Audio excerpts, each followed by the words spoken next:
and welcome to your City Council public comment meeting. Before Mayor Parker calls the meeting to order, we ask that you please silence all electronic devices. For those of you who have requested to speak, there are 2 podiums in the chamber. The podium in the back is for individuals with mobility concerns. We ask all others to step forward to the front podium. Each podium has a countdown clock located to the speaker's right that will indicate how much time is remaining. When you have 30 seconds left, a bell will sound. When your time has ended, the bell will sound again, and you should wrap up your comments. Before you begin your comments, please state your name. Thank you.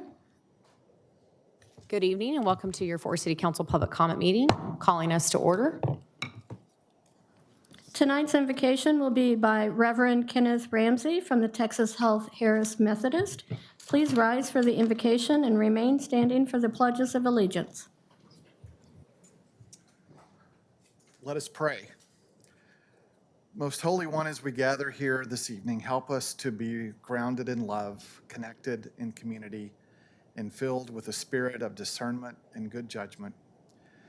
May the endeavors of this evening for each of us and going forward be ones in which we seek to use our voice on behalf of the voiceless, our power on behalf of the powerless, and our good judgment and good wisdom and discernment on behalf of one another.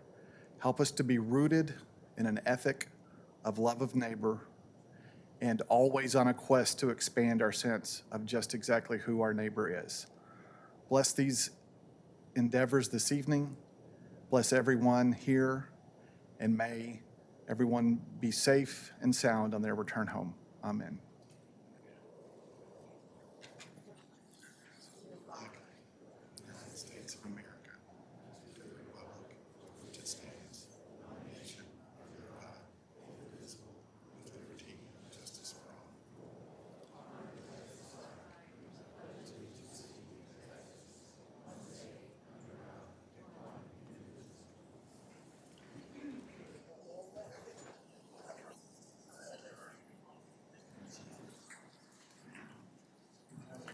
Mayor and Council, our first item for action will be the consideration and approval of the minutes from the April 16th council meetings. Got a motion and a second. Any other discussion? Please vote. Gina. Macy. And second by either one.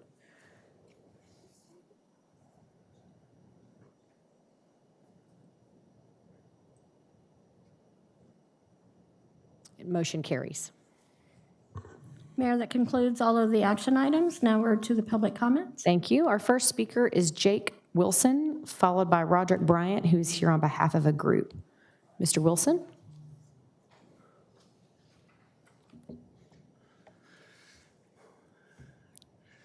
Good evening, Mayor and City Council. My name is Jake Wilson. This evening, I speak to you in my personal capacity only to express my respectful but strong opposition to the recent decision by Fort Worth Park and Rec to cancel an event by Latinos United for Conservative Action for Abel Garcia to share his story as a detransitioner. Thank you, Mayor Parker, for making clear that you also disagree with Park and Rec's decision. I'm not affiliated with Latinos United for Conservative Action. I'm just speaking as a concerned Fort Worth resident. I've lived in Fort Worth for the last 5 years and worked in Fort Worth for the last 10 years.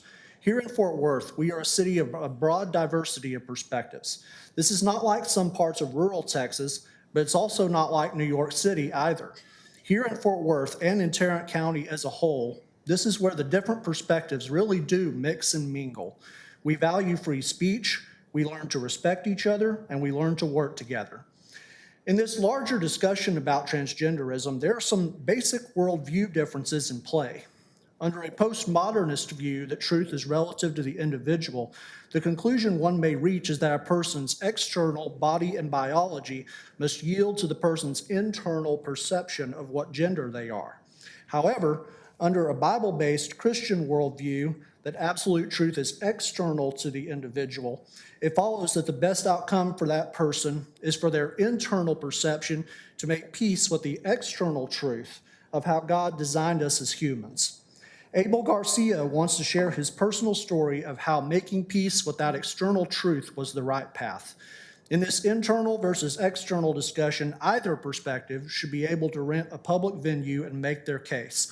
All Fort Worth residents with our many viewpoints pay taxes towards city buildings. If we would respect someone's free speech to express an opinion at this microphone, then how much more should they be able to say it in a public space that they have paid not only taxes, but on top of that paid a rental fee to use? Many people may be aware of the 303 Creative case from last year, in which the Supreme Court ruled in favor of the religious liberty of a web designer.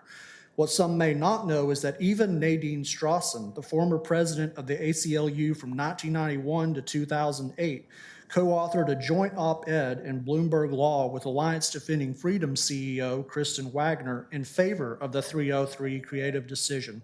I brought copies of their article for each council member. It's titled, "Web Designers' Free Speech, Supreme Court Victory is a Win for All." If we support the right of free speech that Ms. Strawson and Ms. Wagner defend, then I'm confident you can have a strong bipartisan vote to change the park and rec policy. Thank you very much. Our next speaker is Roderick Bryant. I believe Mr. Bryant is speaking on behalf of a group. Is that correct, sir? Yes, sir. Excellent. If you'll just have your group stand for me, and then you'll have 6 minutes. Perfect. And the next speaker is actually Angela Lack, who's also here on behalf of a group. There's well over 20 people, so both will have 6 minutes. Thank you. Good evening, everybody. My name is Roderick Bryant. I'm representing the Teamsters Union. And real quickly, you don't have to all stand the whole time, unless you want to in solidarity. I should have said that. Okay, I caught that one. I'm representing the Teamsters local union here in Fort Worth, right off of I-35. So for every day, for more than 2 months, myself and 400 other fellow Teamster members from the Fort Worth Molson Coors Brewery have been outside on the picket line for a strike. We were forced to strike by our employer, who's Molson Coors, a company that made $12 billion last year from our hard work and our hard labor. In return, Molson Coors came to the table and only offered us an insulting 99-cent pay raise. After more than 2 months on the line, the company's greedy and shameful position has not changed at all. We as Teamsters refuse to accept breadcrumbs from a corporation that we, our labor, made rich. During calls with Wall Street shareholders, Molson Coors executives consistently brag about how profitable the company is. When it comes to a respectable contract for our workers, they cry poor. This is a story that is sadly all too common in America. Global corporations boast about innovating and consolidating to improve operations, but all they're doing is maneuvering to keep profits for themselves. Working people are told to accept whatever they're given. When corporations as big as Molson Coors talk about reducing labor costs and management overhead, all they're really saying is, how can we get away with having fewer workers and paying them less? The Molson Coors CEO's salary is nearly $10 million. For every $1 that one Teamster makes, he gets paid, the CEO takes home $281 for every $1 that these members behind me make. We are not asking to become wealthy. We just want to catch up with inflation and be able to provide for our families just like all of you would. We will continue to walk the picket line until we get good wages, good health care, and the respect that we deserve. We are the backbone of this company. We know the only things that Molson Coors cares about is keeping its investors happy. Every time another multi-billion-dollar stock buyback is announced, it confirms what we already know. Molson Coors doesn't care about us. We've had to fight and fight during the contract negotiations just to keep what we have.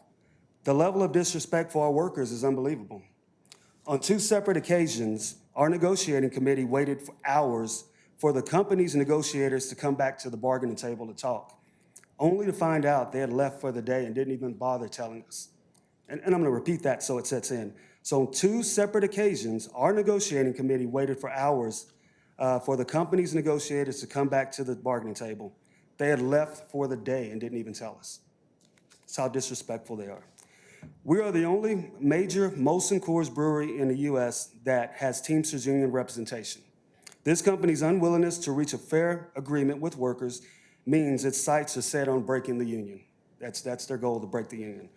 Workers at other Molson Coors plants, they're watching us closely. We know we have a lot of support, and we know we will not be broken. We're overwhelmed with the public support for a nationwide boycott of all Molson Coors products.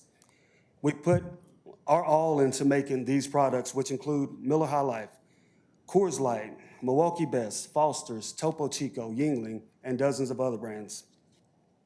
We're not trying to harm the products nor the employee that we hope to go back to work for. We're just calling for the boycott to put pressure on Molson Coors to do the right thing and agree to a fair contract for the workers that make this company a success. We all want to just go back to work. We're spreading the word about the boycott at different grocery stores, distributors, liquor stores, and wherever Molson Coors products are sold. The public is absolutely astounded when they hear that Molson Coors could have invested in its workers to come to terms on a fair agreement, but instead they chose to ship in white-collar managers and hire temps that are doing our work right now. The company has had little success with this tactic. We are trained and we are skilled at what we do. The jobs that we do, they're not easy. If you want it done and you want it done right, hire Teamster labor. Let the Teamsters do it. Being on strike isn't fun, but we're united, our spirits are strong, and we're optimistic that when we go back to work, we will go back in better than we were when we came out. Every worker needs to know the power that they have. Corporations can pay us a living wage and it won't even put a dent in their pocket. I hope seeing our strike at Molson Coors inspires other workers to come together, unionize, and fight for their worth. Thank y'all so much.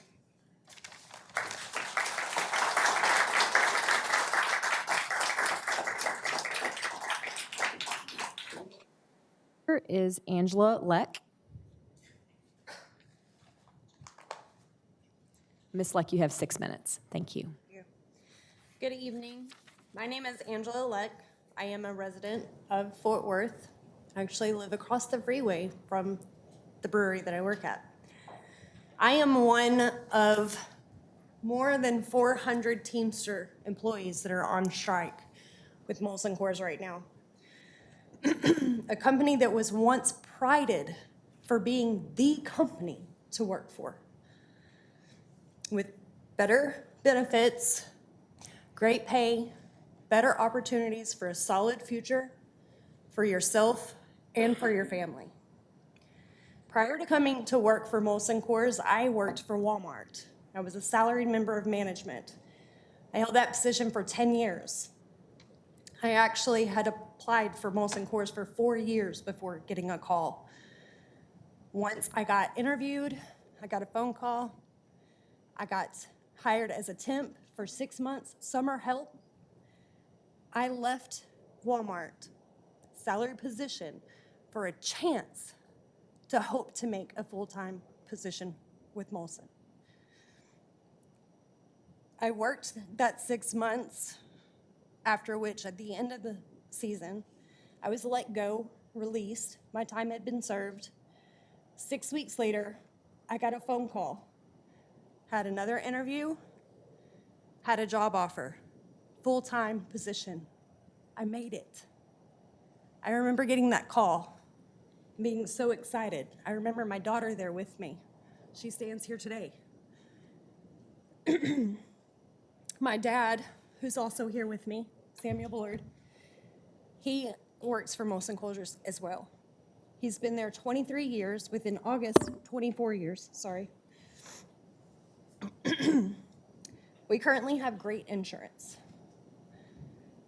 I remember falling off of my parents' insurance whenever I turned 18 years old. Had nothing.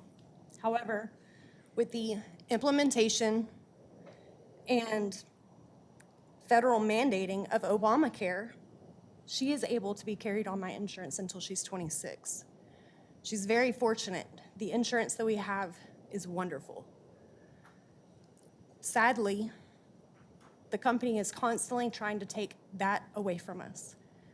Each time we go to the bargaining table, they bring up once more taking away team care and offering us corporate insurance.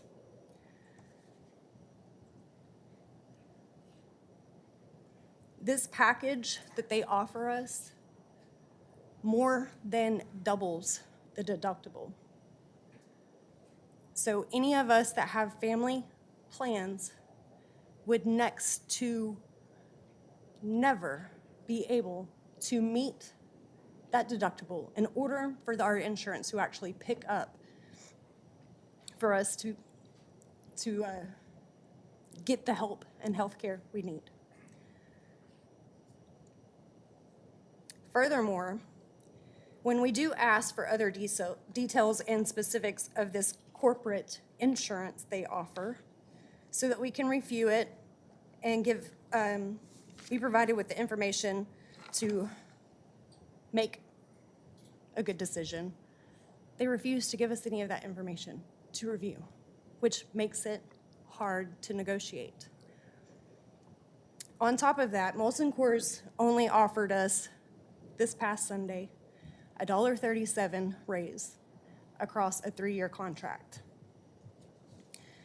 But with the cost of living increase as follows: 2.8% in 2019, 1.6% in 2020, 1.3% in 2021, 5.9% in 2022, 8.7% in 2023, and finally a 3.2% in 2024, totaling 23.5% increase over the last 6 years.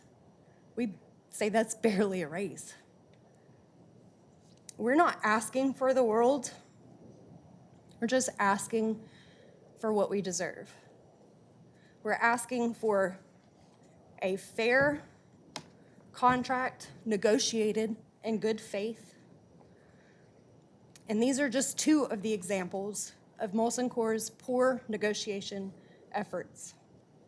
I'll briefly share a bit of an article that was published on Molson Coors' website, where they speak about the board of directors authorizing a $2 billion repurchase program over 5 years.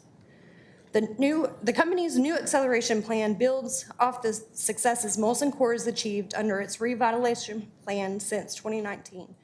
As the company's leadership team outlined during the strategy day, the plan centers on 5 pillars. One of these pillars is to support its people, communities, and planet.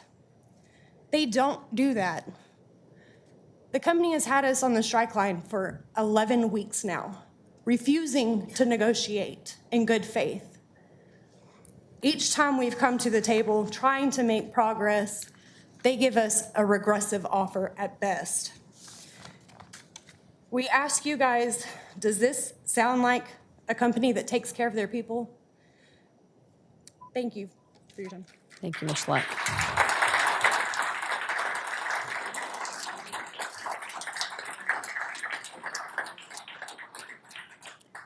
Our next speaker is Bob Willoughby, followed by Thomas Hamilton.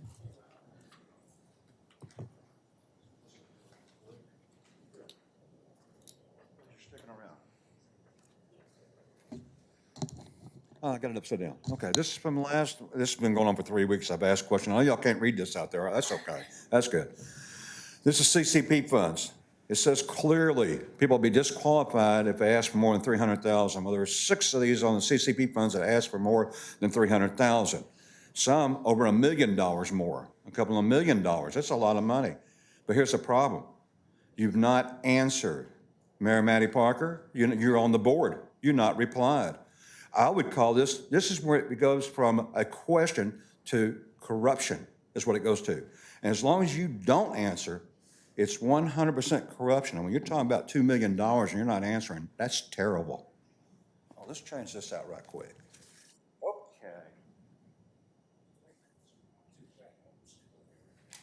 Okay.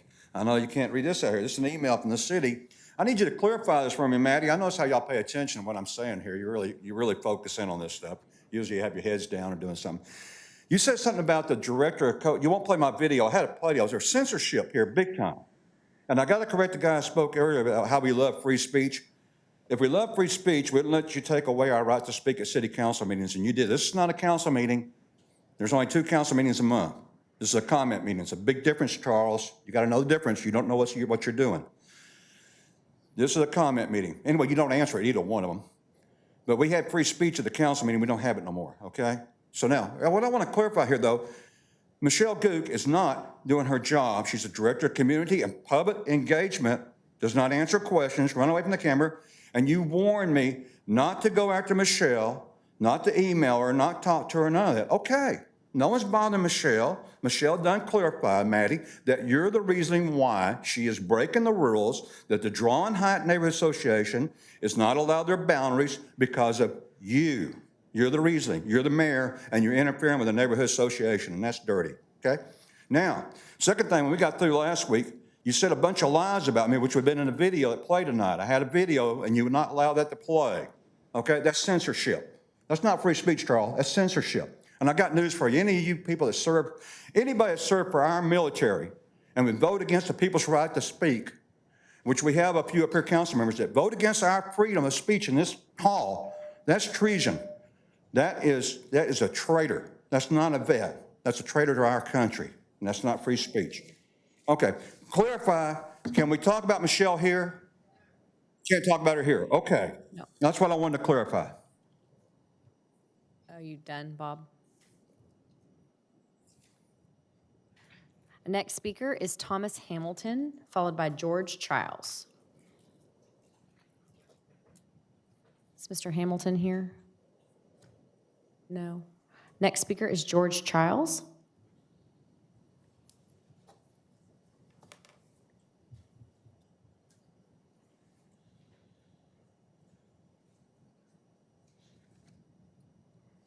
My name is George Vernon Childs. I live in Fort Worth.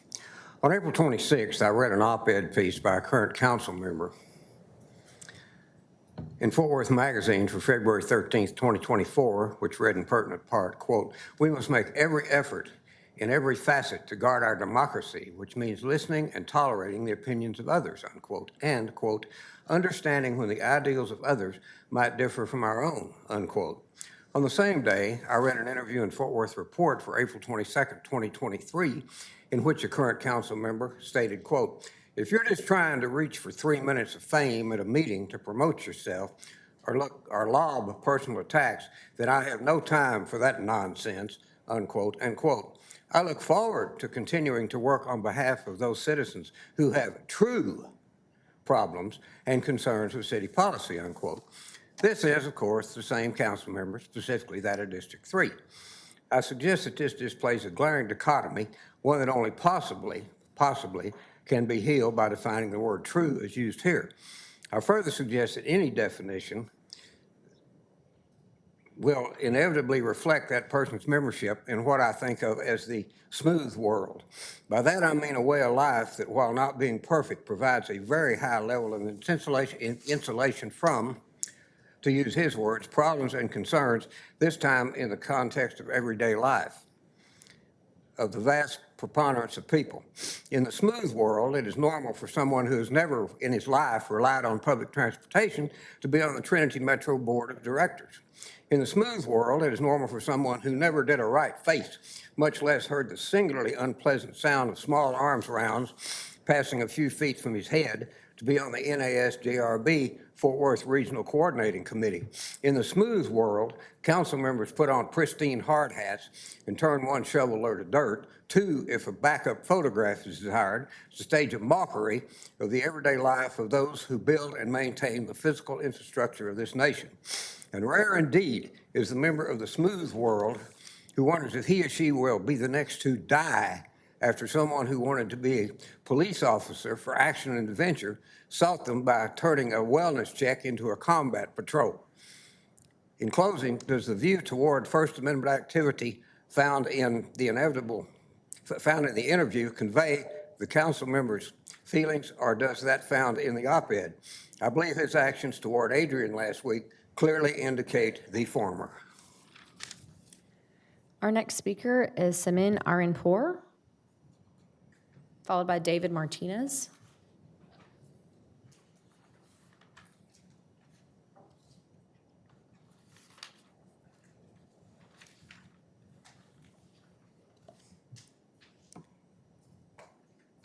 Hello, Humanitarian.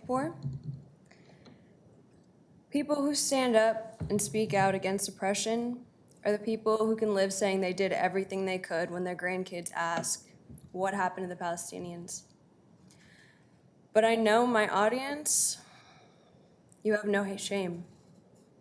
We live in a city that doesn't even try to hide its ignorance with districts called white settlement. The foundational concepts of justice and injustice are very basic, yet you support apartheid and illegal occupation.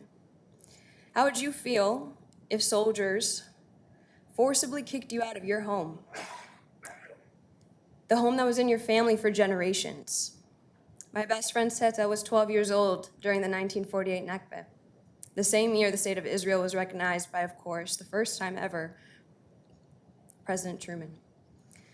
Zionists had already violently expelled over half the Palestinians' population, banning their return and selling their homes, quoting, absentee landlords. Now in 2024, we've been complicit in watching over half a year of genocide, except now they bombed the entire residential complex with the families in them. I only wish that anyone, or why not everyone in this room, had the integrity to unlearn and repent when they acquire new information. What I see instead are cowards. I was under the naive impression that medicine was universally sacred. I thought that the explicit targeting of medical infrastructure wouldn't be tolerated or at least condemned. But 100 healthcare facilities, 36 hospitals deliberately destroyed. Thousands of healthcare providers intentionally targeted. Every single university decimated. Americans treat their dogs better than they treat Palestinian children. And you have the audacity to be silent and complicit? While Palestinians are being slaughtered mercilessly with your weapons and your tax dollars, Tarrant County still hasn't called for a ceasefire. But you gave a proclamation of support to the state of Israel over 6 months ago. If you don't care about Palestinian Muslims, then what about the Christians that were bombed in Bethlehem on Easter? While you were at church, did your church send a prayer? Genocide isn't a religious issue. Zionists try to make it one to push their agenda. But if you have a conscience and wish to amplify and support victims' voices and speak up against the perpetrator, open your eyes, educate yourselves, and do better. Listen to Noam Chomsky, listen to Norman Finkelstein, or Ilan Pappé. My final message is on behalf of people who support the collective liberation.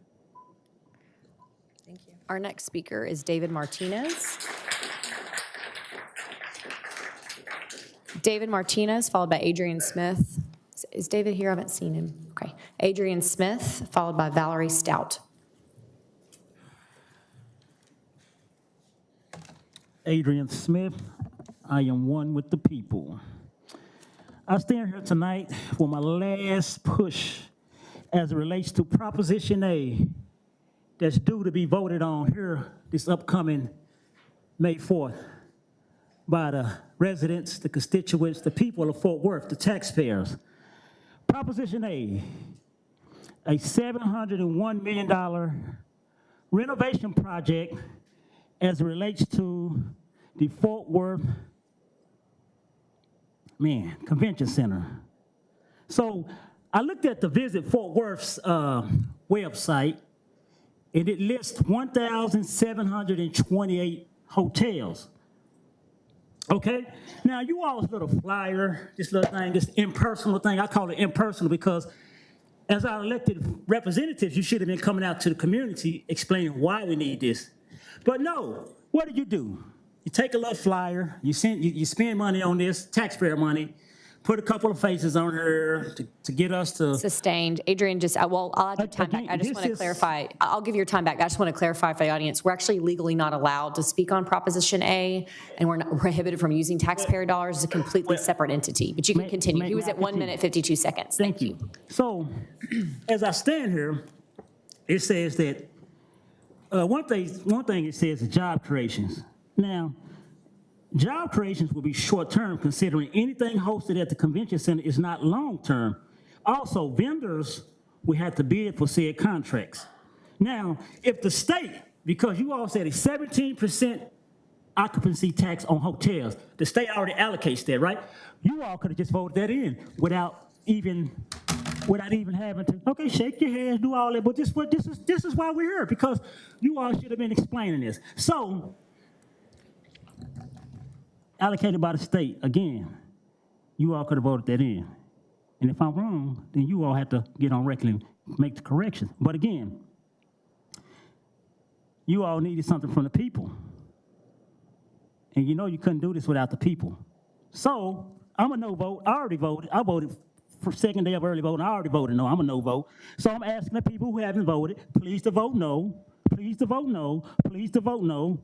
And it says, no impact on current property taxes. Sure, you're right. There's no impact on current property taxes because you all previously voted to increase them. So you didn't lie about that. And in closing, I'll take my last 30 seconds in closing.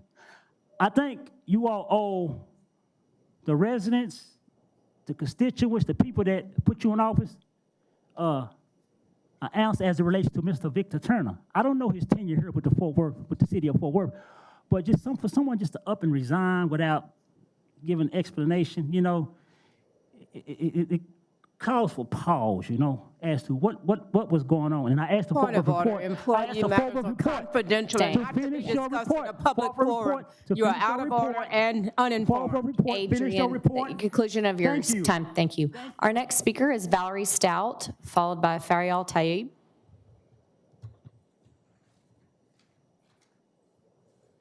Hello, Valerie Stout. I am only here because I tried to email my District 8 person. They didn't email me back. I tried emailing the mayor. I tried calling, leaving a voicemail for District 8. They didn't call me back. I'll share that. I will say Councilman Nettles' father passed away yesterday, so he's been out of the office with his dad, who was terminally ill. About a month ago. Oh, I'll share that with him, but thank you. Happy, yeah. Now we're public, which is not my favorite thing, but here we are. So I was here in 2019, January 2019, after a developer in my neighborhood excavated my lot. They did not survey the property before they started excavating, and Is it at this address, Valerie, that's listed here, or is it a different address? I can get it from you afterward if it's not. it is a lot that neighbors that. Okay, thank you. So yeah, very close to that. Anyway, they had bulldozed 3 times on my property by the time I came last time in 2019 to discuss it. Betsy Price was mayor. She sent me with the director of development at that time. We had discussion, did some emails. A couple years later, to December 2022, that developer company had sold the lot next door to mine to a different Lennar. And then Lennar came and bulldozed on my property. They came 6 feet in. They were doing erosions, grading, things like that. Now, my property is about 3 feet higher than their property. And they created this weird slope. And they came like 6 to 8 feet in onto my property, probably unknowingly. At the time, I went out there, I said, hey, that's not your lot, that's my lot. They moved. I told them to fix it. They didn't fix it quite well enough. They're still 3-4 feet into the lot. Now grass has grown up. It has this giant slope between the lots. I can't mow that grass. It's impossible for me to maintain that without the potential of injury. I have emailed them. This is still a problem. You're still past the property line. Come and fix it.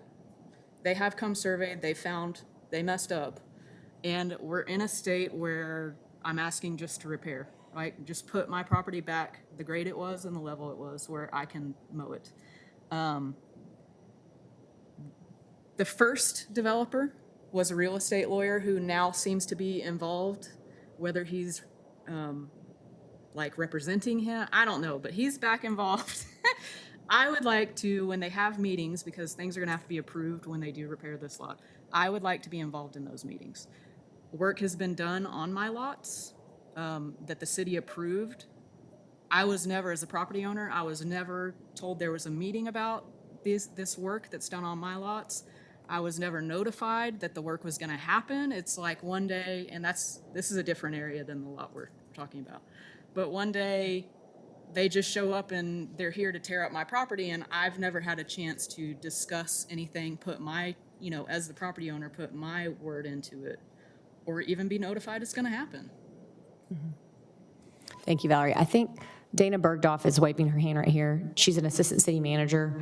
She's aware of the issue, and I think she's going to grab you now and talk a little bit about and so we can do to help you. Right now? Yes, thank you very much. Our next speaker is Fariel Tayab.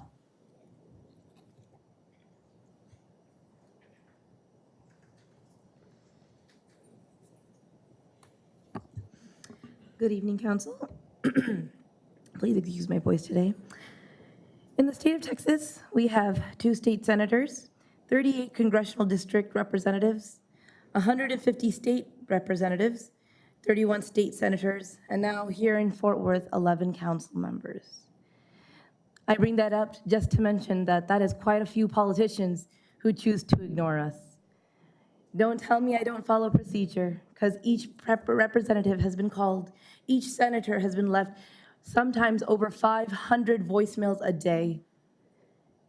Every person has been contacted, and we have been given either no response or the same response, which is we are not changing, and we are allies to Israel. You know, I have come here multiple times, almost every meeting, to tell you that none of you have stood up to take a stand. Out of 11 members, 1 of you should be able to stand up and say, let us take a stand that is for the right of humanity. The state of Hawaii became the first official state to call for a ceasefire, nearly unanimously passing 24 members of the Senate and 48 members of the House of Representatives. That is an incredibly high approval rate. And yet, I can't convince 1 council member to speak with me about this. I have made inquiries to offices and to meet with you council members one-on-one, and I'm still not surprised that I'm not getting anything. But at least I can say that you are not ignorant of what the problem is. This is a city who should be representing its people. Texas is made up of 30 million people.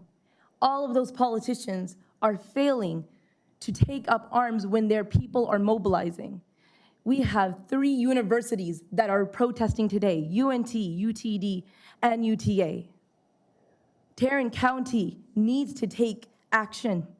Fort Worth is a major historical city who should be proud in making history. Do not deny yourselves and the city the chance to take a position that will finally lead Texas in the right direction. Please look into your hearts, have courage, and let's make a difference. Thank you very much for your time. Our next speaker is Asia Joffrey, followed by Jim DeLong.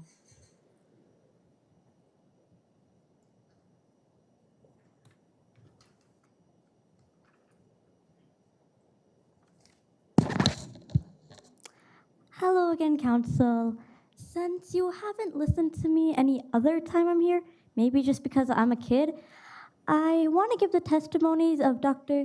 Sidwa and Dr. Pumuter, who are trauma surgeons who work on missions. As humanitarian trauma surgeons, we have both seen incredible suffering. Collectively, we've been present on ground zero on 9/11, Hurricane Katrina, the Boston Marathon bombing, and the 2010 earthquake in Haiti on the first day of those disasters. We have worked in the deprivation of South Zimbabwe, the horrors of the war in Ukraine. Together, we have worked on over 40 surgical missions in developing countries on 3 continents. In our combined 57 years of volunteering, this long experience has taught us there's no greater pain than, as a humanitarian surgeon, than being unable to provide needed care to a patient. That was before coming to Gaza. Now we know the pain of being unable to treat a child who will slowly die, but also alone because she's the only surviving member of an entire extended family. We have not the heart to tell these children of how their families died, burned until they can resemble nothing but blistered hot dogs more than humans, shredded to pieces such as they can only be buried in mass graves, or simply entombed in their former homes to die slowly of asphyxia and sepsis. So you're telling us that not putting out a ceasefire is taking a side. No, being neutral is putting out a ceasefire. Ceasefire now.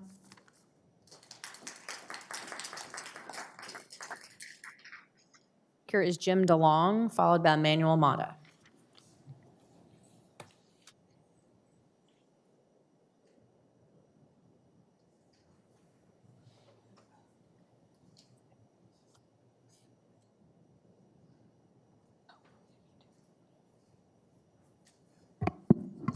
Good evening, my name is Jim DeLong, and my topic tonight is not a red ball. I'm sure you'll all be glad about that, but it's on choices. And I've given a short list of choices. You could go on with this list. And the reason why I'm doing that is if you notice, this list has nothing to do with ideology, has nothing to do with race, nothing to do with creed, nothing to do with color. It has to do with character, and it has to do with personal choices that we choose to make. We can either love or we can hate. We can be a giver, we can be a taker, we can forgive or we can hold a grudge. We can hope or be in despair. We can be an optimist or be a pessimist. We can be better or we can get bitter. We can choose and strive for reconciliation or retribution. And I was walking up the steps, probably the most important one is we could be for peace or we could be for strife. And why do I say this? Because there's a lot of dissension in our country. There's a lot of people fighting one another. Those who are fighting will tend to be on the right side of this list.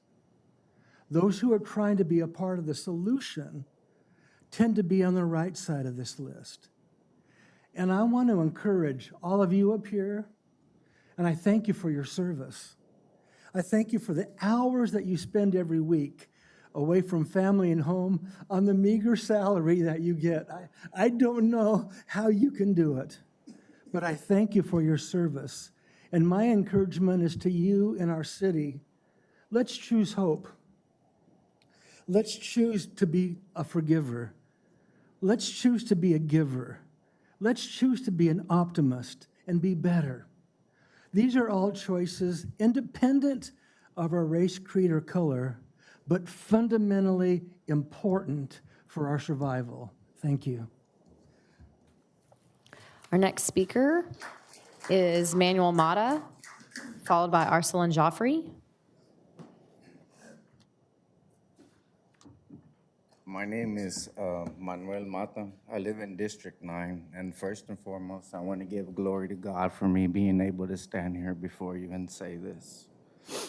For the past 4 years, I've exposed 25 patrol officers, 6 supervising officers of bad things they've done to me. I've put it on the internet, and I've had a problem expressing how this made me feel until recently.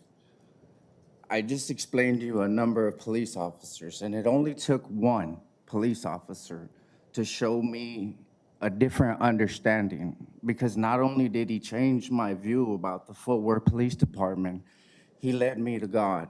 That's why I'm able to sit here and say that some of you, when y'all understand people and when y'all listen to them, do like I do now. I don't listen to the person that's standing before me. I listen to their heart, their intent, the reason why they took time out of their day to come before you, because something in their neighborhood, no one's listening. So if I'm able to put aside that many number of police officers, right? Because I've done it for 4+ years.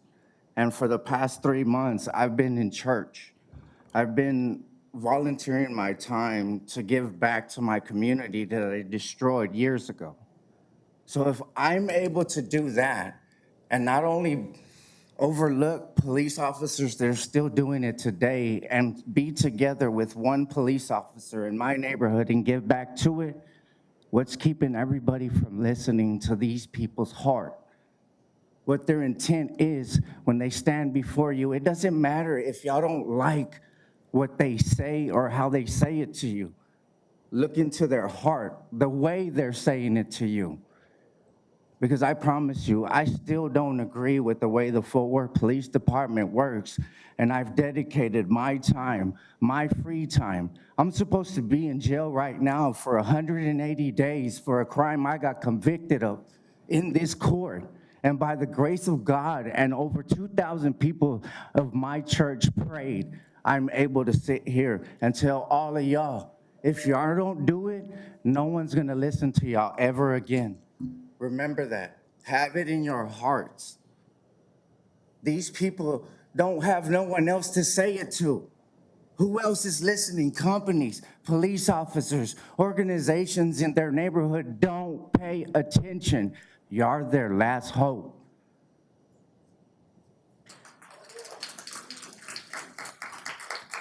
Our next speaker is Arsalan Joffrey, followed by Bill Bergen by phone.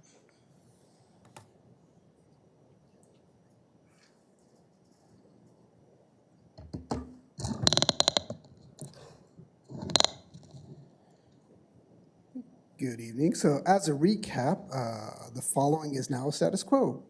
Domicide, destruction of homes. Memoricide, destruction of culture and artifacts. Scholasticide, destruction of the learning environment. Herbicide, destruction of the urban environment. Pesticide, destruction of the child population. And profits over people. It's now day 206 of the live stream of the genocide in Gaza.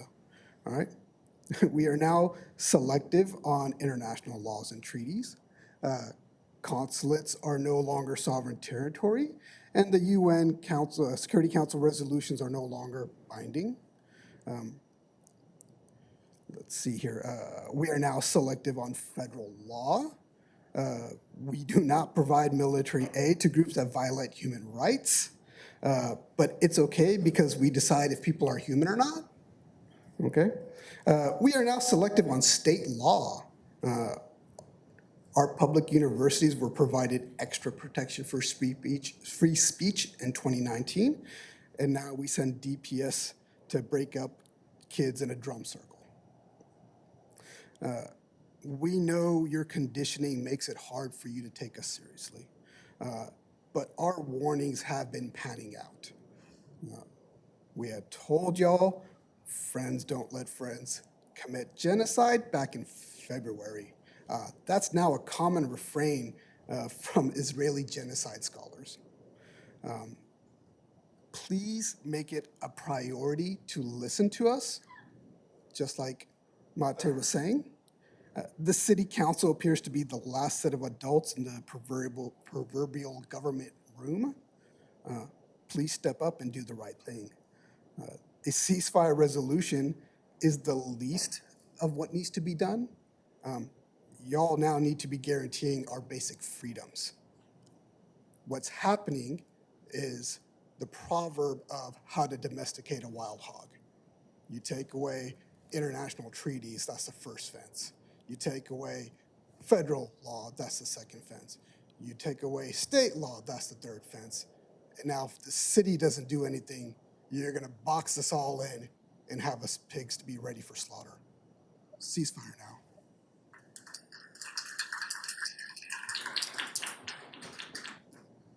Our next speaker is by phone, Bill Bergen. Mr. Bergen? Yes. Go ahead, please. Hello, can you hear me? Can you hear me? Yes, we can. You have 3 minutes. Hello? Okay. I didn't know if you hear me or not. I'm about 25 miles east of Paris. Hate that I'm not there because I can't see faces while I'm talking. And every time I do this, I always get distracted. So I have to start off by thanking everyone for doing such a great job, thanking the mayor, thanking the council, David Cook. I appreciate all that you guys do. It's a great city. It's a great place to be. Especially want to tip my hat tonight to Charlie. for working on the project there with the school. Looks like that's going to be a happy ending. Alan's been putting on a big fight out there on the batch plant. And as some of you know, out there in 10, we had the opportunity to welcome HEB. So it's a great asset to our city. Just as I said before, once again, thanks again for everything that you do. Now, let's go back to what I originally want to speak about, and that's Mr. Chris Fennell. I brought this up once before. I believe it was in November. I can't see any faces, so I don't know if you guys are nodding at me or shaking your head no or looking away or what's going on, but I want to bring this up again. He is the artist that was responsible for the sculptures that are on the median in North Fort Worth on Beach Street. There has never been anything done publicly to recognize him. I really think that it's a shame that we've not taken the time to recognize him, to have him here, have him discuss the work that he did. There's a theme behind each one of these pieces, and I think that we're doing him a disservice by not having him out. I think the people that live in the area want to know something about this art. Where did it come from? Who did it? And also, we need to let the other folks in the rest of the great city of Fort Worth to be aware of what this man has done and the landmarks, if you will, that he's left us. And I would just like to see something done. I'd like for someone to raise their hand and direct me to the right person to find out what we need to do, or if necessary, if we need to take public funds to do something to recognize this gentleman. I can't see the clock, so I don't know how much time I left, but once again, thanks again for all that you guys do. And I appreciate each and every one of you, and keep up the good work. Thank you, Bill. I'll have someone reach out to you about the public art question. Our next speaker is J.D. Jimerson, followed by Elva Camacho.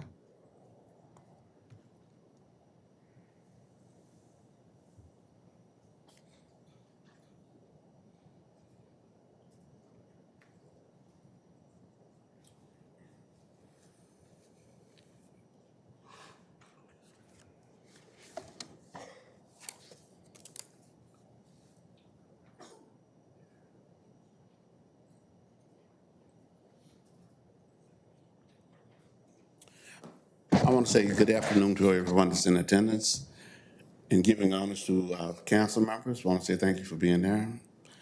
I come to follow up on a request about a noise ordinance that has not been addressed.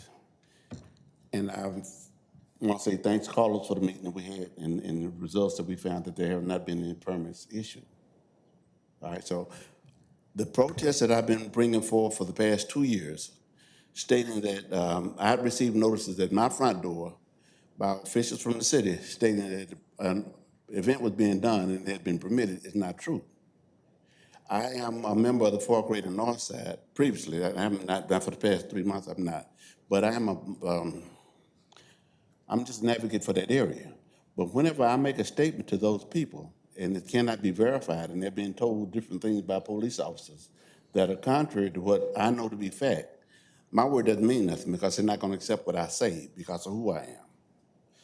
I'm asking that, Carlos, if you continue to work that issue for me and get some results so I can tell those people that what I was saying was correct and that we can take some proper action to reduce those violations and noises in that area. Basically, I'm here to say thank you and acknowledge the research that we did on the past week and ask that you continue to provide the information that's true and relevant that affects disturbances and noises in that area. Thank you. Thank you, Mr. Jimerson. Our next speaker is Elva Camacho.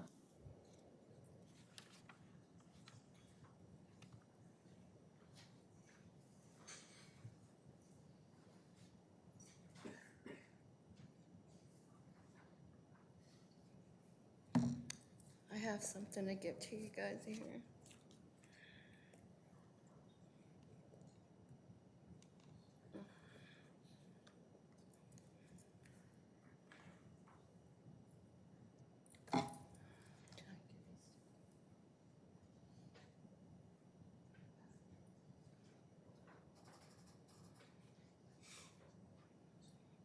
Can you pass them out, please, to them? Thank you. Good evening. My name's Elva Camacho. I'm the president of the Tarrant County Republican Hispanic Assembly. First of all, I want to say thank you all for doing what you do. I want to read an invitation that it says, the headline is The Dangers of Transgenderism with Abel Garcia. Join us this April 20th and learn about the danger that transgenderism poses to our kids and society. Abel Garcia is a detransitioner and has traveled across the country telling his story, warning about the harm that transgenderism does to our communities. Abel's work has led to laws being passed, such as SB 14 in Texas, which made it illegal for anyone below the age of 18 to get transgender treatment. Now, I was one of 6 total of organizations that came together for this event that was put together. It was shut down. We found out the day before. And thank you, Maddie, for getting back with me, because we had a lot of people calling regarding this, this issue. And I passed around to you guys a constitution, a miniature constitution, because our rights were violated that day. And if you guys will turn to your pamphlets, the pages, hold on, let me get my glasses here.